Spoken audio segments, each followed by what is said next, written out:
nos faiblesses. On est dans un jardin où il y a deux grands carnivores qui sont en train de se mener une lutte à mort, que sont les États-Unis et la Chine. Et on est en pleine guerre commerciale. Vous avez vu qu'eux s'appellent les États-Unis d'Amérique. On n'est pas les États-Unis d'Europe. Et de l'autre côté, la Chine, c'est la Chine. Donc eux, au moins, on sait où ça va et comment ça fonctionne.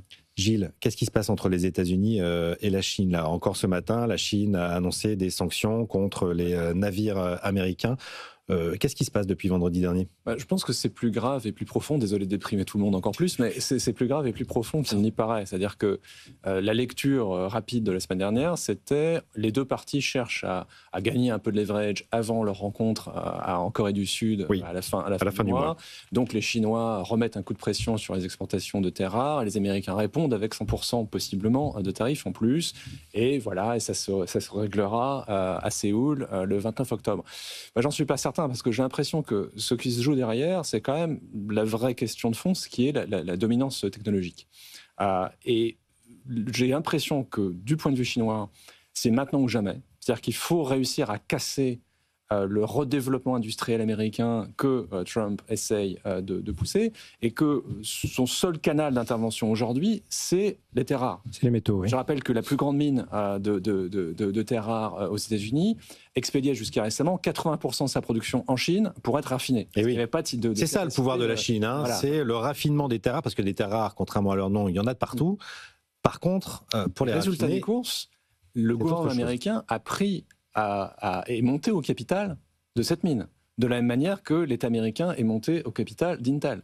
Donc on a, du côté américain, un rejet mais total de toute l'orthodoxie de la politique économique américaine depuis... On se dirige vers un capitalisme d'État. Capitalisme d'État, et les Chinois, pour moi, cherchent à utiliser aujourd'hui leur seul canal d'intervention possible. Donc derrière, c'est existentiel. C'est un peu plus important, je crois, que d'essayer d'arracher 2 ou 3 points en plus ou en moins de tarifs le 29 octobre. André, qui gagne à la fin ?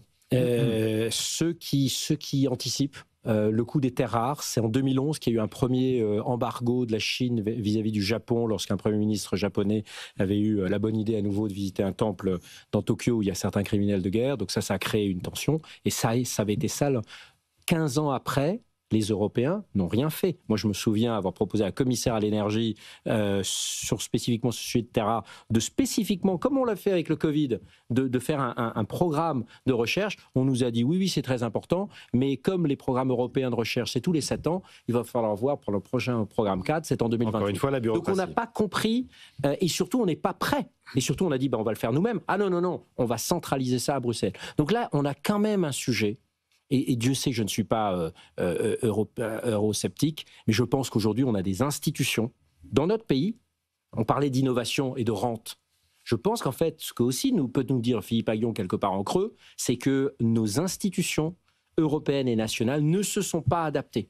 Et il est temps d'être un peu en rupture sur l'engagement des citoyens, on l'a bien vu avec les Gilets jaunes, l'engagement de la société civile. On ne peut pas laisser un monopole à des bureaucrates qui, en plus, y comprennent de moins en moins sur ces sujets technologiques qui vont très très vite. Donc il faut retrouver une espèce d'alliance. Et on le voit aux États-Unis. Aux États-Unis, c'est pas juste Trump qui décide, c'est cette espèce d'alliance très bizarre entre les géants de la tech qui le conseillent et qui y voient aussi leur intérêt. Et qui le craignent aussi, beaucoup. Évidemment qui le craignent. C'est comme ça qu'il y a cette espèce d'équilibre. Et la Chine qui est beaucoup moins centralisée qu'il n'y paraît. N'oublions pas que la Chine, aujourd'hui, les provinces ont un budget plus important que les Länder allemands, alors qu'on dit que l'Allemagne est un pays fédéral. On pense toujours que l'État central. En fait, il y a cette espèce de mélange en Chine, qui est pour moi très inquiétant, ce n'est pas du tout un modèle à suivre, entre... en fait, il y a des concurrences internes. Dans les télécoms, c'était ça. Ils avaient une concurrence effrénée, et dans l'automobile, ça a été la même chose, entre Huawei, ZTE. Mais une fois que le champion est choisi pour l'extérieur, on se met tous derrière. Nous, ce qu'on fait, c'est on essaye de choisir notre champion. En France, avant même d'être sûr qu'il aura les biceps pour concourir à l'international. Donc il y a quand même beaucoup de choses à revoir. Personnellement, je pense qu'il y a quand même beaucoup de dégagisme, désolé d'être très direct, sur notre haute administration publique. Et en termes de régulation, dans le secteur bancaire, vous avez vu, aujourd'hui, on peine aussi à progresser sur le plan de l'intelligence artificielle, parce que nous, on met déjà de la régulation avant d'avoir les acteurs qu'on devrait réguler. Donc on met parfois la charrue avant les bœufs, premier élément. Et deuxième élément, par les relations par rapport à Trump.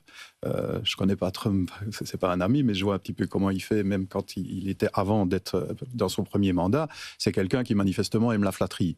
Vous avez vu que je n'ai jamais entendu dire autant Tim Cook merci à quelqu'un qui que ce soit. Il a dit 7 fois en 10 minutes. C'était le dîner de la honte. Oui, on se demandait même pourquoi il disait merci. Mais je pense qu'il a compris que c'est beaucoup mieux de le prendre comme ça. Vous avez vu qu'il était flatté. Je pense qu'il était au bout du compte moins dangereux pour eux que s'il l'avait pris de face. Et aujourd'hui, ils obtiennent des résultats comme ça. Nous, en Europe, il y en a certains chefs d'État, je ne vais pas les citer, mais vous savez, qui ont compris que ça vaut mieux d'aller tout près de lui et de lui expliquer, de le dire gentiment. Il y en a d'autres qui le disent méchamment. Pour le moment, ça reste quand même le premier personnage devant, je vais dire, les États-Unis, qui eux sont quand même une puissance géopolitique et qu'on connaît sur le plan économique également. Et donc, il faudra faire avec jusqu'au mid-term. Après, j'en sais rien.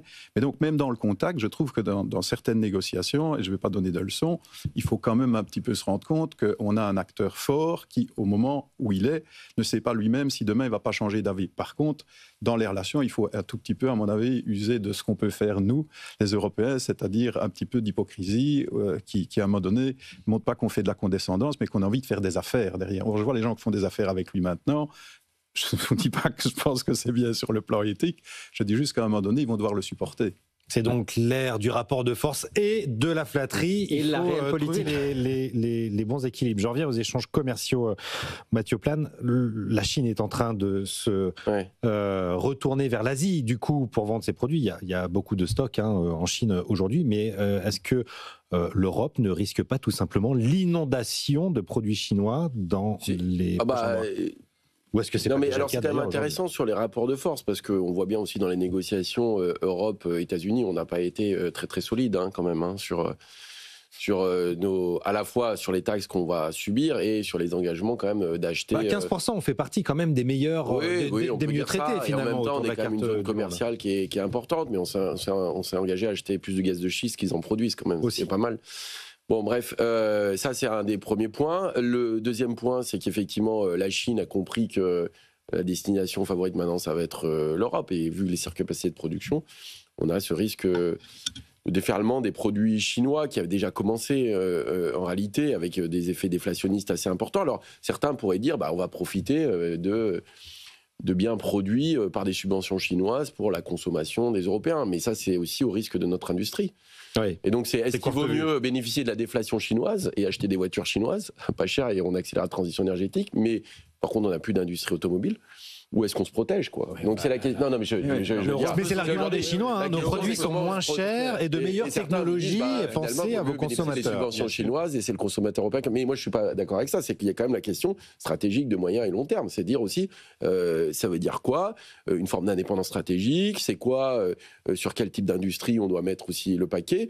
Et ça veut dire que c'est une réflexion européenne avec une forme de protectionnisme intelligent. Mais bon, on voit qu'on ne joue pas avec les mêmes règles du jeu. Quand on voit qu'en Europe, on a encore des problèmes pour flécher un certain nombre d'investissements ou d'aides sur des secteurs stratégiques parce que ça devient des aides d'État et que ça te fait de la distorsion de concurrence, on voit qu'on ne joue pas dans la même cour, quoi. Oui. André, je voyais réagir en levant les bras au ciel. Oui, parce que je pense que faire une erreur une fois, c'est une erreur. La faire deux fois, c'est une faute. Je pense qu'aujourd'hui, on a compris que l'industrie était intimement liée à l'emploi, à la souveraineté économique, à des budgets excédentaires. Et le chiffre qui, pour aller dans le sens aussi de Gilles, que c'est beaucoup plus profond. La Chine est aujourd'hui à passer à plus de 30% de la production mondiale. C'est-à-dire tout ce qui est produit dans le monde, c'est à 30% la Chine. Et les anticipations, c'est qu'en 2050, on est entre 40 et 45%. Donc la Chine va produire tout. C'est-à-dire vos machines, vos voitures, tous les capteurs. Ils n'auront plus assez de main-d'œuvre au bout de moment. Mais... Oui, sauf qu'aujourd'hui, sujet démographique. Ce qui est en train d'apparaître, d'abord, ils sont quand même 1,4 milliard et la fameuse classe moyenne, elle est entre 300 et 500 millions. Donc il y a quand même encore Et surtout, ils accélèrent sur la robotisation. Les fameuses dark factories, c'est-à-dire c'est des usines sans aucune personne, qui travaillent 24 heures sur 24, qui ne se mettent jamais en grève, etc. etc. Et à nouveau, c'est pas contre le travailleur, au contraire, puisque la main-d'œuvre est en pénurie. D'ailleurs, il faudrait s'inspirer de ce que fait le Japon en ce moment, qui met le paquet sur les semi-conducteurs, l'espace et la robotique. Ils ont réussi, les Japonais, en 3 ans, à faire un lanceur réutilisable ce que nous, les Européens, nous devons. Donc en fait, c'est possible, mais il faut une vraie rupture dans la manière de faire de la politique. Et il faut un wake-up call, on le voit avec tous vos avertissements. Merci à tous les quatre d'avoir participé à cette émission. C'était Les Experts, tous les jours de 10h à 11h en direct sur BFM Business. Vous pouvez retrouver cette émission en replay et sur les plateformes de podcast, bien sûr. Tout de suite, c'est Tout pour investir. Antoine Larigauderie. Quant à moi, je vous retrouve demain. Bonne journée.